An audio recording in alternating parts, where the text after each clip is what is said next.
नमस्कार मंडळी. आज आपण सार्थ श्रीमद दासबोध दशक 8 त्यातील शेवटचा समास म्हणजे समास 10 याचं वाचन करणार आहोत, ज्याचं की शीर्षक आहे शून्यत्व निरसन. चला तर मग संकीर्तनाने सुरुवात करूया. जय जय राम कृष्ण हरी, जय जय राम कृष्ण हरी, जय जय राम कृष्ण हरी, जय जय राम कृष्ण हरी, जय जय राम कृष्ण हरी, जय जय राम कृष्ण हरी, जय जय राम कृष्ण हरी, जय जय राम कृष्ण हरी, जय जय राम कृष्ण हरी, जय जय राम कृष्ण हरी, जय जय राम कृष्ण हरी, जय जय राम कृष्ण हरी, जय जय राम कृष्ण हरी, जय जय राम कृष्ण हरी, जय जय राम कृष्ण हरी, जय जय राम कृष्ण हरी, जय जय राम कृष्ण हरी. जय योगेश्वर श्री कृष्ण की जय. जय श्रीराम, जय श्रीराम, जय जय रघुवीर समर्थ. चला तर मग सुरुवात करूया. सार्थ श्रीमद दासबोध दशक 8 समास 10 शून्यत्व निरसन. या समासामध्ये सांगितलेल्या विषयावरून श्री समर्थांच्या चौफेर ज्ञानाचा जसा प्रत्यय येतो तसा इतर ठिकाणी क्वचितच नजरेस येतो. एक आसारखे एक नसावे हाच या दृश्य प्रपंचाचा नियम आहे. आपल्या सभोवती पसरलेल्या अचेतन सचेतनांमध्ये एकासारखा एक दिसायला नाही, वागायला नाही, बोलायला नाही, चालायला नाही, सवयींना नाही किंवा स्वभावाने नाही. प्रपंच हा मुळातच अनेकपणाने भरलेला असल्याने प्रत्येकाचे विचार निराळे, प्रत्येकाची मते निराळी व प्रत्येकाच्या वासना निराळ्या असतात. तत्वज्ञानाच्या क्षेत्रामध्ये हा अनेकपणा तर प्रकर्षाने जाणवतो. जगन्मान्य पंडितांनी लिहिलेले तत्वज्ञानाचे प्रसिद्ध ग्रंथ अभ्यासिले तर मतामतांचा भिन्नपणा फार स्पष्टपणे अनुभवास येतो. प्रपंचातील व्यवहार आणि दृश्यामध्ये वावरणाऱ्या बुद्धीचा व्यापार यांच्यामध्ये आढळणारी मतभिन्नता आपण समजू शकतो. पण उपनिषदांमध्ये तरी काय आढळते? एकाच ऋषीने सगळी उपनिषदे सांगितलेली नाहीत. निरनिराळ्या प्रसंगी निरनिराळ्या ऋषींना त्यांच्या आत्मचिंतनातून जे स्फुरले ते ऋषी बोलून गेले. एका ऋषीने जे सांगितले त्याचा दुसऱ्या ऋषीने जे सांगितले त्याच्याशी परस्पर संबंध नाही. त्यामुळे उपनिषदांचे स्वरूप संकीर्ण आहे, मिश्रित आहे. महाभारत सांगते की धर्माधर्माचा निर्णय कसा करावा असा प्रश्न यक्षाने युधिष्ठिरास केला. तेव्हा युधिष्ठिराने उत्तर दिले की तर्को प्रतिष्ठाः श्रुतयाः विभिन्नाः नैको ऋषिः यस्य वचाः प्रमाणम् धर्मस्य तत्त्वं निहितं गुहायां महाजनो येन गतः सपंथाः. याचा अर्थ तर्क चंचल असतो, श्रुती अनेक प्रकारे भिन्न आहेत, एकाही ऋषींचे वचन अंतिम प्रमाण नाही, धर्माचे रहस्य फारच गूढ आहे, म्हणून थोर पुरुष ज्या मार्गाने गेले त्या मार्गाने जावे. या प्रश्नाचे अधिक समर्पक उत्तर अजून कोणी दिलेले नाही. प्रपंचात काय किंवा परमार्थात काय मतमतांचा गलबला असणारच. त्यामधून बाहेर पडण्यास विशेषतः परमार्थामध्ये सत्पुरुषाच्या संगतीसारखा अत्यंत सुरक्षित व निश्चित फलदायी असा दुसरा राजमार्ग नाही. श्री समर्थांचा हा उपदेश सर्व साधकांना पृथ्वी मोलाचा वाटेल यात शंका नाही. चला तर मग आता ओवी वाचनाला सुरुवात करूया. सार्थ श्रीमद दासबोध दशक 8 समास 10 शून्यत्व निरसन. श्रीराम जय जय रघुवीर समर्थ.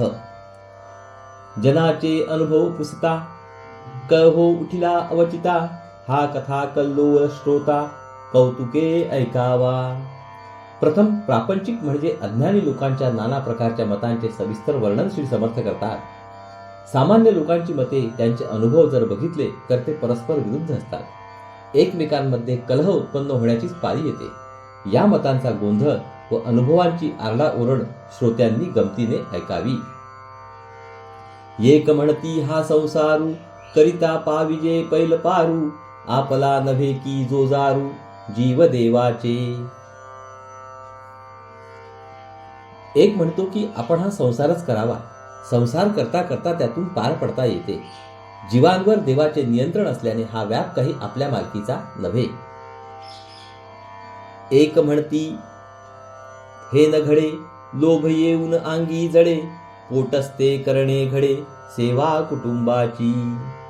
एक म्हणतो की छे, असे करून चालणार नाही, संसार करताना लोभ अंगी जडतो, मग आपल्या पोटासाठी आपल्याला कुटुंबाची सेवा करावी लागते. एक म्हणती स्वभावे संसार करावा सुखे नावे, काही दान पुण्य करावे सद्गती कारणे. एक म्हणतो की संसार सहजपणे व सुखाने करावा, पण त्याने सद्गती मिळणार नाही, म्हणून सद्गतीसाठी काही दान पुण्य करावे. एक म्हणती संसार खोटा, वैराग्य घ्यावा देशवटा, येणे स्वर्गलोकींच्या वाटा मोकळ्या होती.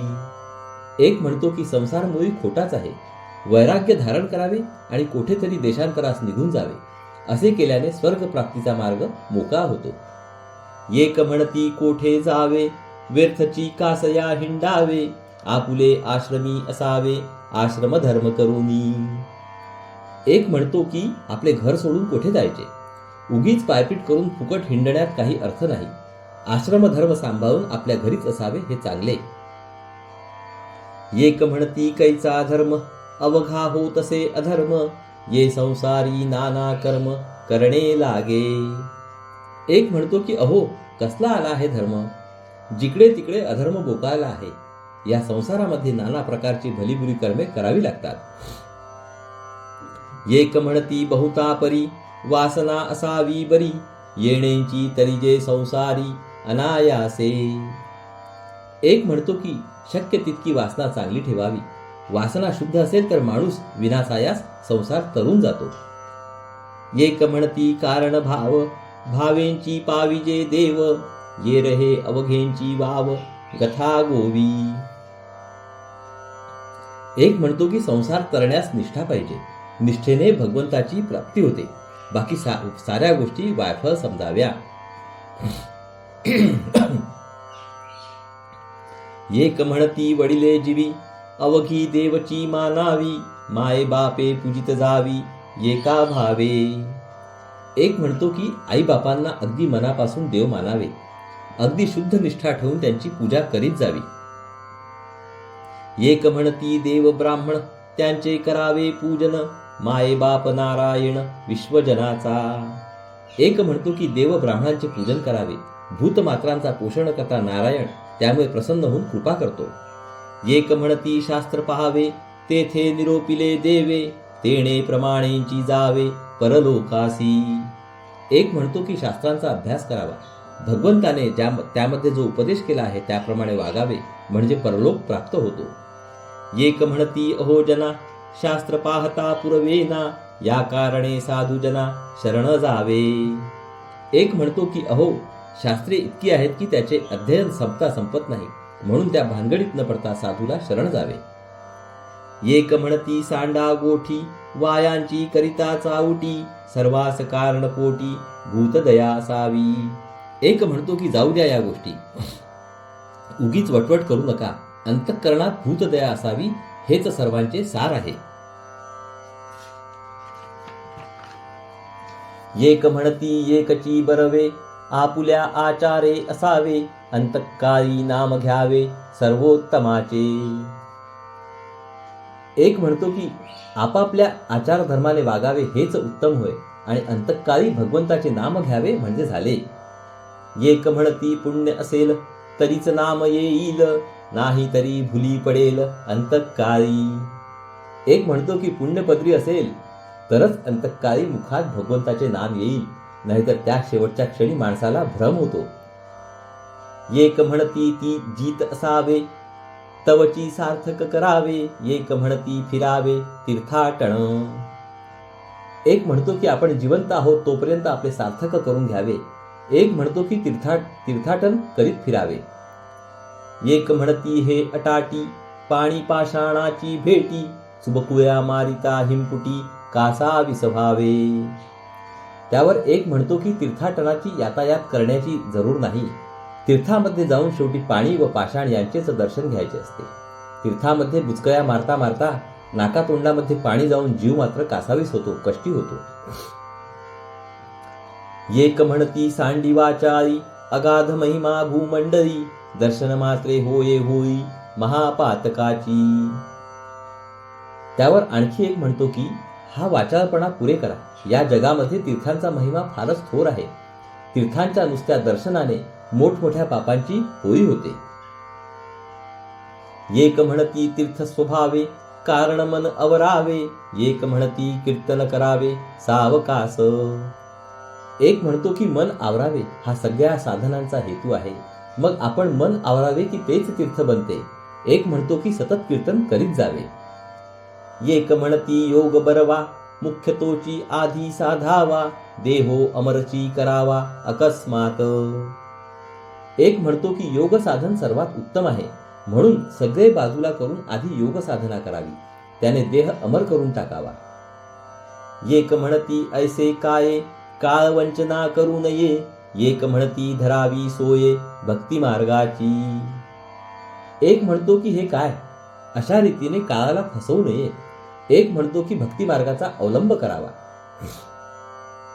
एक म्हणती ज्ञान बरवे, एक म्हणती साधन करावे, एक म्हणती मुक्त असावे निरंतर. एक म्हणतो की ज्ञानमार्ग उत्तम, एक म्हणतो की साधना करावी, तर एक म्हणतो की सदा सर्व काळ मुक्तपणाने वागावे. एक म्हणती अनर्गळा धरी पापाचा कंटाळा, एक म्हणती रे मोकळा मार्ग आमुचा. एक म्हणतो की अरे मुक्तपणाने म्हणजे स्वैर वागणाऱ्या माणसा पापाचा थोडासा तरी कंटाळा करावा. त्यावर एक म्हणतो की अरे आमचा हा मार्गच मुळी बंधनरहित आहे. एक म्हणती हे विशेष करू नये निंदा द्वेष, एक म्हणती सावकाश दुष्ट संग त्यागावा. एक म्हणतो की परमार्थात विशेष काही असेल तर ते हे की कोणाची निंदा करू नये, कोणाचा द्वेष करू नये. एक म्हणतो की दुष्टांची संगत हळूहळू सोडून द्यावी. एक म्हणती ज्याचे खावे त्या सन्मुखची मरावे, तेणे तत्काळची पावावे मोक्षपद. एक म्हणतो की आपण ज्याचे अन्न खातो त्याच्या चाकरीत त्याच्या समोर देह ठेवावा, असे केल्याने ताबडतोब मोक्षपद प्राप्त होते. एक म्हणती सांडा गोठी आधी पाहिजे ते रोटी, मग करावी चाऊटी सावकास. एक म्हणतो की या गोष्टी राहू द्या, आधी खायला पोटभर अन्न हवे, ते मिळाल्यानंतर मग बाकीच्या गोष्टी सावकाशपणे बोलाव्या. एक म्हणती पाऊस असावा मग सकळ योग बरवा, कारण दुष्काळ न पडावा म्हणजे बरे. एक म्हणतो की आधी पाऊस चांगला झाला पाहिजे, मग सगळ्या गोष्टी छान चालतात, कारण दुष्काळ पडू नये म्हणजे सगळे ठीक चालते. एक म्हणती तपोनिधी होता बोलती सकळ सिद्धी, एक म्हणती रे आधी इंद्रपद साधावे. एक म्हणतो की खूप तपश्चर्या करून तप साठवावे, त्याच्या योगाने सगळ्या सिद्धी वश होतात, काही कमी पडत नाही. एक म्हणतो की आधी इंद्रपद साधून घ्यावे. एक म्हणती आगम पहावा वेताळ प्रसन्न करून घ्यावा, तेणे पाविजे देवा स्वर्गलोकी. एक म्हणतो की तंत्रशास्त्राचा अभ्यास करावा, त्यावरून वेताळ प्रसन्न करून घ्यावा, त्याच्या सहाय्याने स्वर्गात जावे व देव म्हणून राहावे. एक म्हणती अघोर मंत्र तेणे होईजे स्वतंत्र, श्रीहरी जयेचा कळत्र तेची वोळे. एक म्हणतो की अघोर मंत्र साध्य करून घ्यावा, म्हणजे त्याने स्वतंत्र होता येईल. श्रीहरी जिचा आश्रय आहे ती लक्ष्मी मग प्रसन्न होईल. ती लागले सर्व धर्म तेथे कैचे क्रियाकर्म, एक म्हणती कुकर्म तिच्यामध्ये. लक्ष्मीच्या भोवती सर्व धर्म गोळा झालेले असतात, मग इतर क्रियाकर्मांची आवश्यकता राहत नाही. त्यावर एक म्हणतो की लक्ष्मीच्या मदानेच सारी वाईट कर्मे घडतात. एक म्हणती एक साक्षप करावा मृत्युंजयाचा जप, तेणे गुणे सर्व संकल्प सिद्धी ते पावती. एक म्हणतो की एकच प्रयत्न करावा, तो म्हणजे मृत्युंजयाचा जप करावा, त्याच्या सामर्थ्याने सर्व संकल्प सिद्धीला जातात. एक म्हणती बटुभैरव तेणे पाविजे वैभव, एक म्हणती झोटिंग सर्व पूर्वी तसे. एक म्हणतो की बटुभैरवाच्या कृपेने वैभव प्राप्त होते, एक म्हणतो की झोटिंग सर्व काही पुरवठा करतो. एक म्हणती काळी कंकाळी, एक म्हणती भद्रकाळी, एक म्हणती उच्चिष्ट चांडाळी साहे करावी. एक म्हणतो की कळी काळी कंकाळी, एक म्हणतो की भद्रकाळी, तर एक म्हणतो की उष्टी चांडाळी प्रसन्न करून घ्यावी. एक म्हणती विघ्नहर, एक म्हणती भोळा शंकर, एक म्हणती सत्वर पावे भगवती. एक म्हणतो की गणपती, एक म्हणतो की भोळा शंकर, एक म्हणतो की भगवती या देवता लवकर प्रसन्न होतात. एक म्हणती मल्हारी सत्वरची सभाग्य करी, एक म्हणती महाबरी भक्ती व्यंकटेशाची. एक म्हणतो की मल्हारी ताबडतोब भाग्यवान करतो, तर एक म्हणतो की व्यंकटेशाची भक्ती सर्वात उत्तम भक्ती होय. एक म्हणती पूर्व ठेवा, एक म्हणती प्रयत्न करावा, एक म्हणती भार घालावा देवाच वरी. एक म्हणतो की पूर्व पुण्याईवर सगळे अवलंबून असते, तर एक म्हणतो की खूप प्रयत्न करावा. एक म्हणतो की देवावर भार घालून आपण स्वस्थ राहावे. एक म्हणती देव कैचा अंतची पाहतो भल्यांचा, एक म्हणती हा युगाचा युग धर्म. एक म्हणतो की अहो हा कसला देव, तो तर सज्जनांचा अगदी अंतच पाहतो. त्यावर एक म्हणतो की देवाचा दोष नाही, सज्जनांचा छळ व्हावा हा मुळी युगधर्मच आहे. एक आश्चर्य मानिती, एक विस्मयो करीती, एक कंटाळून म्हणती काय होईल ते पहावे. एकंदर परिस्थिती पाहून कोणी आश्चर्य करतात, तर कोणी थक्क होतात. काही लोक कंटाळून जे काय घडेल ते पाहावे असे म्हणतात. ऐसे प्रपंचिक जन लक्षणे सांगता गहन, परंतु काही एक चिन्ह अल्प मात्र बोलिलो. प्रापंचिक माणसे अशा रीतीने आपापली मते सांगतात, ती सगळी सांगता येणे शक्य नाही. त्यांची तऱ्हा ध्यानात घ्यावी म्हणून थोडे प्रकार वर्णन केले.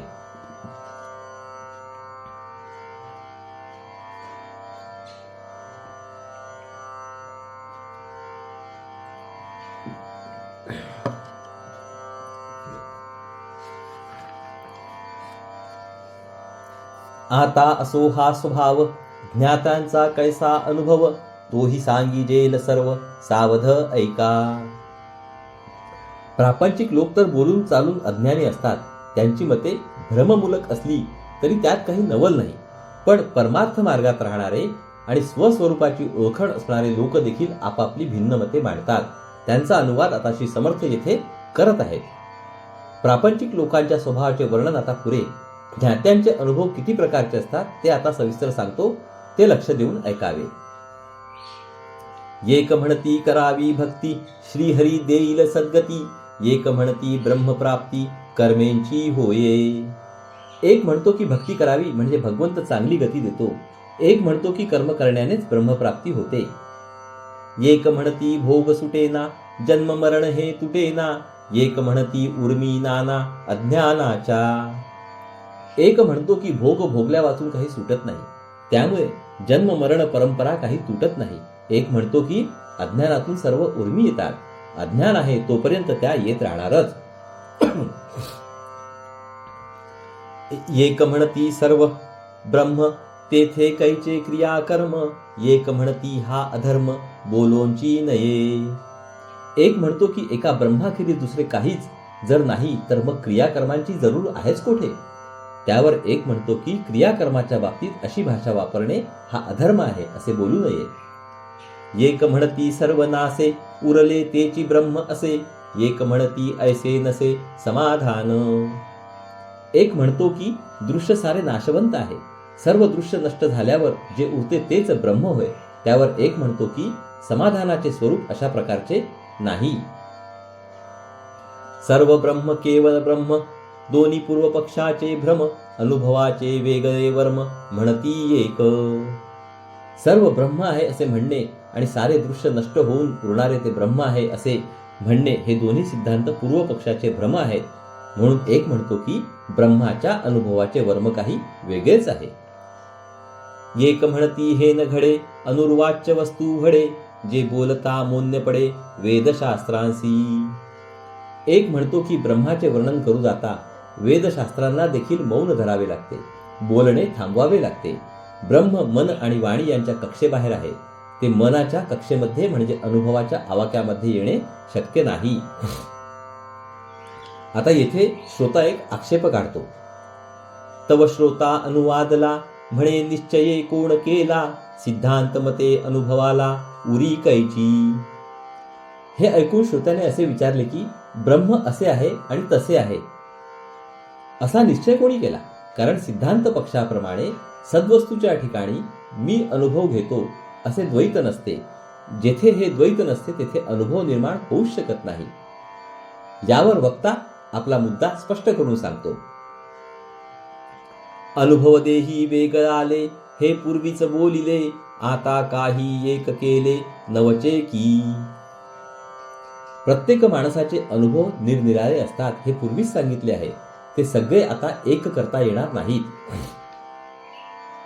एक साक्षत्वे वर्तती, साक्षी वेगळाची म्हणती, आपण द्रष्टा ऐसी स्थिती स्वानुभवाची. एक साक्षीत्वाने वागतो, साक्षी वेगळा आहे असे तो म्हणतो. आपण द्रष्टा आहोत, केवळ पाहणारे साक्षी आहोत, ही खरी स्वानुभवाची अवस्था आहे. दृश्यापासून द्रष्टा वेगळा, ऐसी अलिप्तपणाची कळा, आपण साक्षत्वे निराळा स्वानुभवे. दृश्याहून द्रष्टा वेगळा आहे असा अनुभव स्थिर झाला म्हणजे दृश्यात राहून त्यापासून अलिप्त असण्याची कला साधते. साक्षी रूपाने आपण निराळे आहोत असा प्रत्यक्ष अनुभव येतो. सकळ पदार्थ जाणता, तो पदार्थाहून परता, देही असोनी अलिप्तता सहजची झाली. सर्व पदार्थांना जो जाणतो तो त्या पदार्थांच्या पलीकडे असतो, त्यांच्याहून निराळा असतो.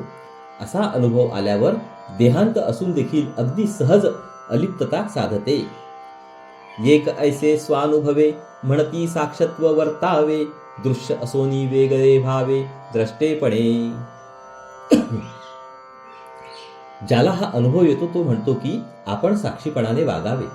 दृश्य आजूबाजूला असले तरी द्रष्टेपणाने त्यापासून वेगळे होऊन राहावे. मी केवळ पाहणारा आहे या भूमिकेवर आरूढ होऊन दृश्यात वावरावे. एक म्हणती नाही भेद, वस्तू ठाईंची अभेद, तेथे कैचा मती मंद द्रष्टा आणिला. यावर एक म्हणतो की ब्रह्मवस्तूमध्ये मुळात कसलाच भेद नाही, ती संपूर्ण अभेद आहे. त्या अभेदरूप वस्तूमध्ये हा वेडा द्रष्टा कसा आणता येईल. अवघी साखरची स्वभावे, तेथे कडू काय निवडावे, द्रष्टा कैचा स्वानुभवे अवघेंची ब्रह्म. समजा एके ठिकाणी सगळी साखरच गच्च भरलेली आहे, तिच्यामधील कडूपणा निवडून बाजूला काढता येईल का.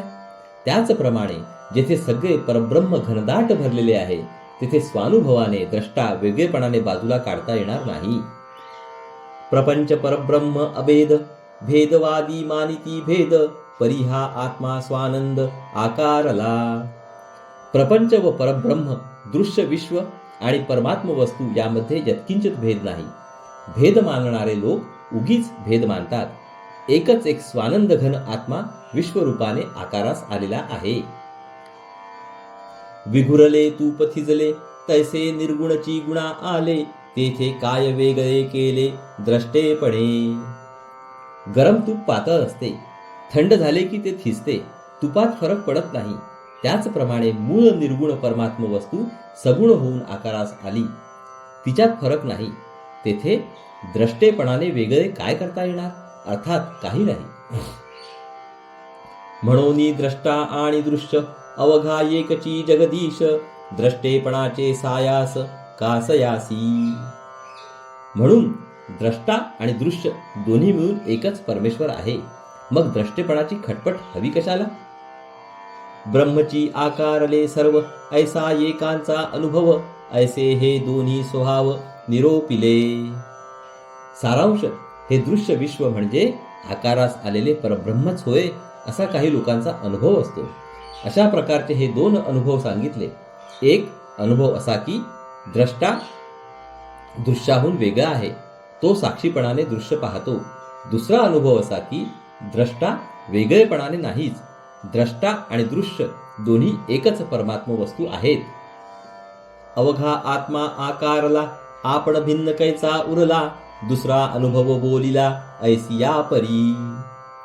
एकच एक आत्मस्वरूपच जर विश्वरूपाने साकार झालेले आहे तर द्रष्टेपणाने आपण भिन्न उरत नाही, हा दुसरा अनुभव प्रकार सांगितला.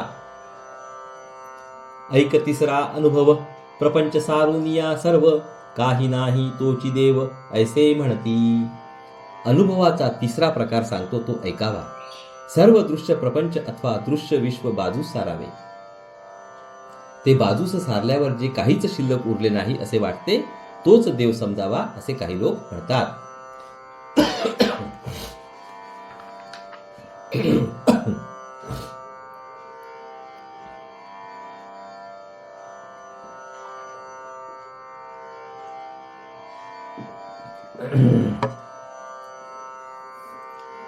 दृश्य अवघे वेगळे केले, केवळ अदृश्यची उरले, तेची ब्रह्म अनुभविले म्हणती एक.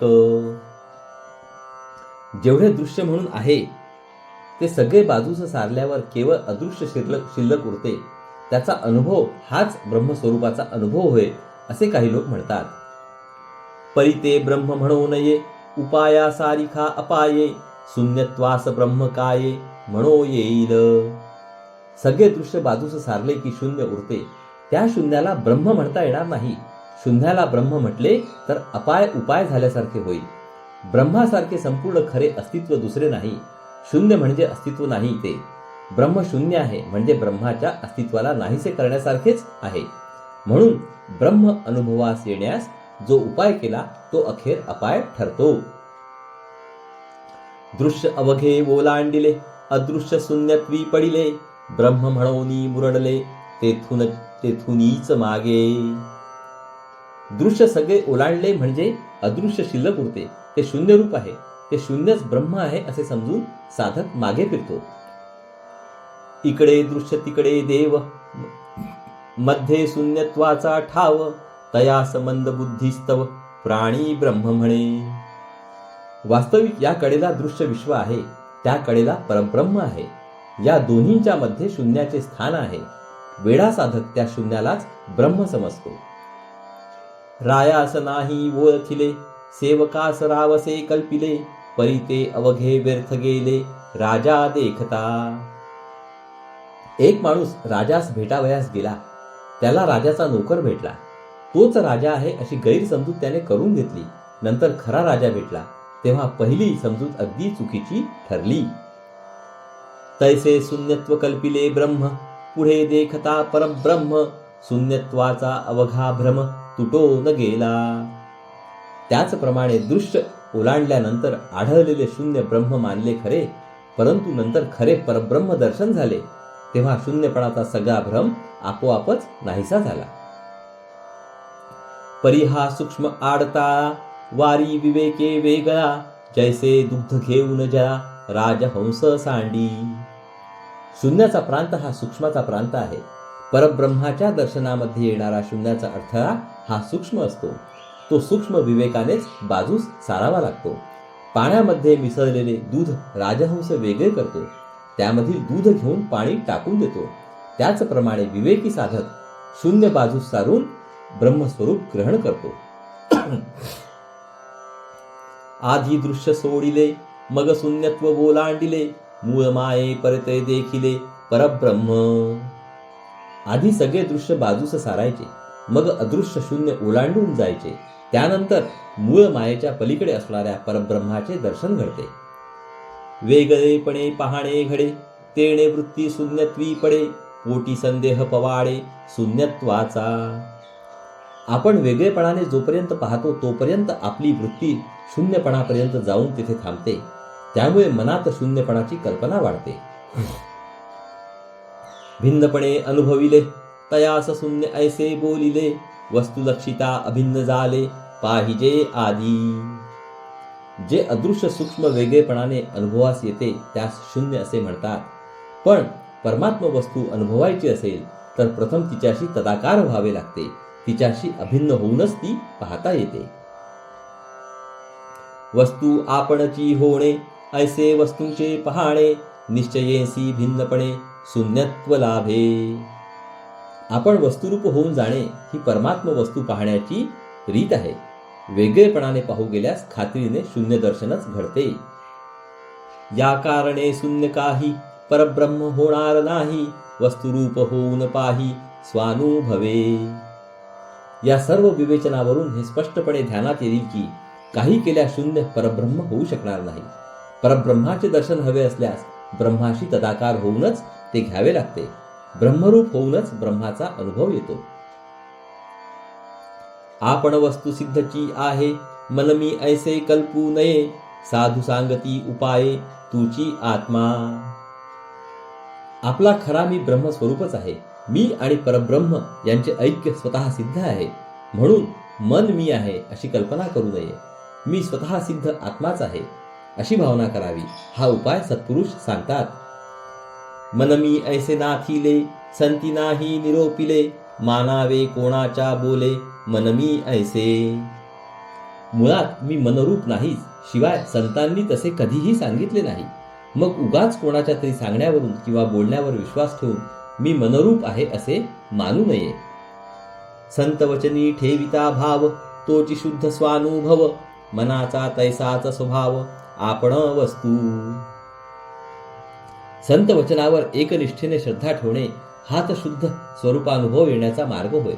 संत वचनावर पक्की श्रद्धा ठेवली की मनाचा पहिला स्वभाव पालटतो आणि आपण परमात्म वस्तूच आहोत असे त्याचे रूपांतर होऊन जाते.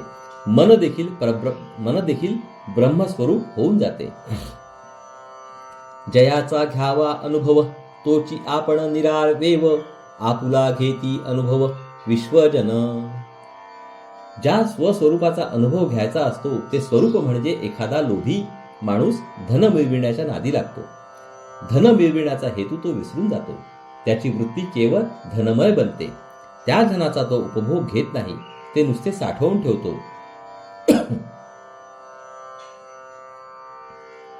त्याच्या मागून कोणीतरी भाग्यवान पुरुष त्या धनाचा यथेच्छ उपभोग घेतो. लोभी धन साधू गेले, तव ते लोभी धनची झाले, मग ते भाग्य पुरुषी भोगिले सावकास.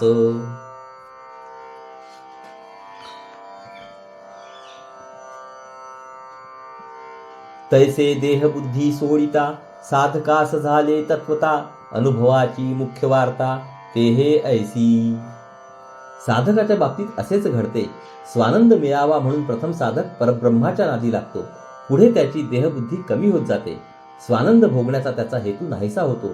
त्याची वृत्ती ब्रह्ममय होते. अर्थात स्वानंद भोगायला मीपणाने तो उरतच नाही. मग त्याच्या ब्राह्मी स्थितीचा किंवा आध्यात्मिक श्रीमंतीचा फायदा इतर लोकांनाच मिळतो.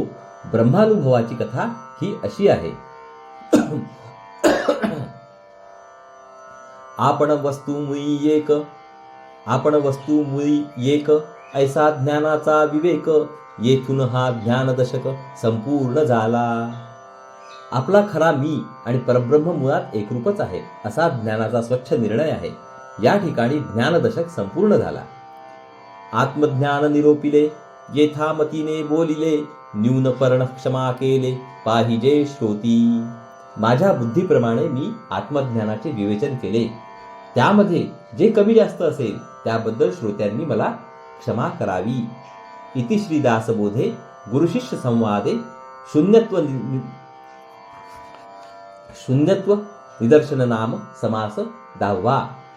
तर मंडळी, येथे आपले 8व्या दशकातील समास 10व्याचे वाचन संपूर्ण झालेले आहे. म्हणजेच समास दशक 8वे आपले इथे पूर्ण झालेले आहे. हरि ओम तत्सत, हरि ओम तत्सत, हरि ओम तत्सत.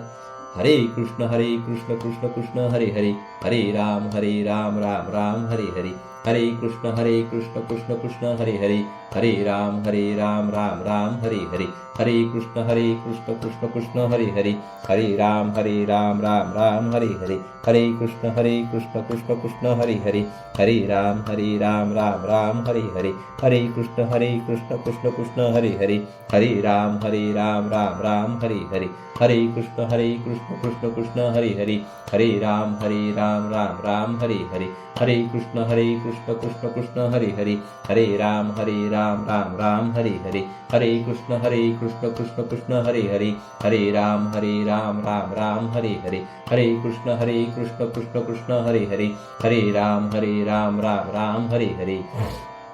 जय योगेश्वर श्री कृष्ण की जय हो. जय श्रीराम. जय जय रघुवीर समर्थ. चला तर मंडळी, पुढील भागात परत भेटू. नमस्कार. हरि ओम हरि ओम हरि ओम हरि ओम हरि ओम हरि ओम.